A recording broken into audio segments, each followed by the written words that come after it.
ठीक है। तीन चीज होगी ऊपर, सूरज चांद सितारे ये दिख रहे हैं, चलते फिरते भी है। तीन चीज होगी बीच में, वायु जीव आकाश। आकाश का मतलब क्या है, आवाज, जैसे कहते हैं ना आकाशवाणी से वो आ रहा आवाज। तीन चीज नीचे है, पृथ्वी अग्नि जल।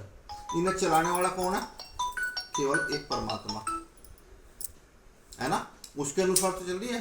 पहले भी कहा था छोटी सी किताब में, जिसने सूरज चांद बनाया, जिसने चिड़िया को चमकाया, जिसने फूलों को महकाया। अब ना तो ये शिव जी ने चमकाए, ना ये ब्रह्मा ने चमकाए, ना विष्णु ने। हाँ, इनके हाथ में लेखा जोखा जरूर दिया था परमात्मा ने, ठीक है। अब ये नौ चीज को चलाने वाला एक परमात्मा है, जो इनके अंदर भी है, एक इनके बाहर भी है। उसे बता दो, उसे कौन माई का लाल बता देगा। हम कहते हैं 9 द्वार है शरीर के, मान लिया हमने, लेकिन 9 द्वार तो ये हैं, सूरज चांद सितारे वायु जीव आकाश पृथ्वी अग्नि जल। अगर ये 9 ना हो तो 9 द्वार तो मैं कौन बूझ रहा है। इसे शरीर को बनाने वाला परमात्मा, ना शिव जी ने बनाए, ना ब्रह्मा ने बनाए, ना विष्णु ने बनाए, ठीक है।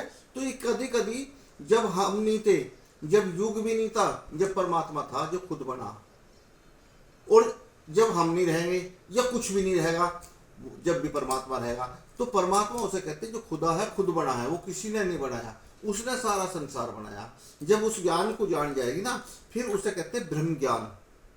उसे जान लो, पार उतारा है। इंसान का जन्म ही यूं हुआ है कि परमात्मा को पाकर के इसका धन्यवाद करते हैं।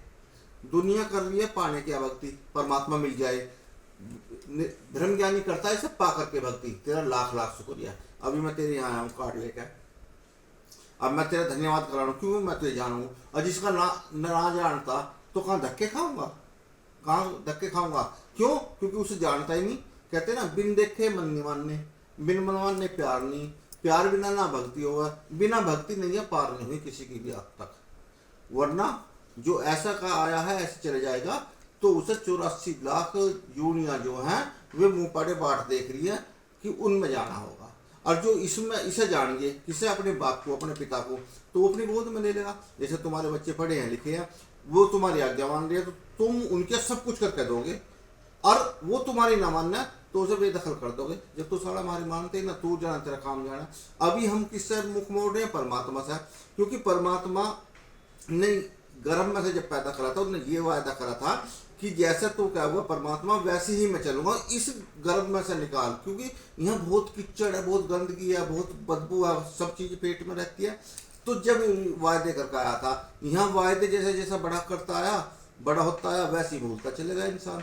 और जैसा भूलता गया उतने दुख सुख लाभ हानि यश अपयश ये परमात्मा के अपने हाथ में है, ये किसी के हाथ में नहीं है। और सारी चीज हम आजाद हैं, काहे क्या कर्म, लेकिन हम आजाद इतने हो गए कि हम दूसरों के पेट में छुरा घोंप रहे हैं, किसी की पीठ में छुरा घोंप रहे हैं, किसी की गद्दारी कर रहे हैं, किसी की बेईमानी कर रहे हैं। आजाद है ना, क्यों, हमारा कोई कुछ बिगाड़ नहीं सकता। या तो परमात्मा, हम परमात्मा के युवराज, इन्हें शक्ति तो दी भले कामों के लिए, प्रकृति में मदद करने के लिए, और उसका हम दुरुपयोग करने लगे। इसीलिए सारी दुनिया तंग है।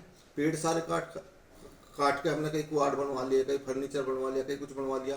पानी है दुरुपयोग कर दिया, आज पानी बहुत कम रह रहा है। धूप है या किसी काबू में नहीं आ रही, और अब तो लोगों ने यहाँ तक साइंस पहुँचा दी, अपने आप ही बारिश कर देंगे। जब जब परमात्मा को हानि होने की संभावना रहे, जब जो कोई आपदा ला देता है, जैसे सुनामी आ गई, बाढ़ आ गई, परमाणु बम चल गए, ये हो गया, ये तो शुरू से स्वर्नाश करता आ रहा है। जिस दिन हम सुधर जाएंगे उस दिन ये भी सुधर जाएगा। लेकिन जब हम ऐसी करवाओगे तो ये तो फल देगा, जैसे कर्म करेगा वैसे फल देगा भगवान, ये है गीता का ज्ञान। तो हम इधर कोई नहीं रख रहे। चल, इससे क्या हो रहा है।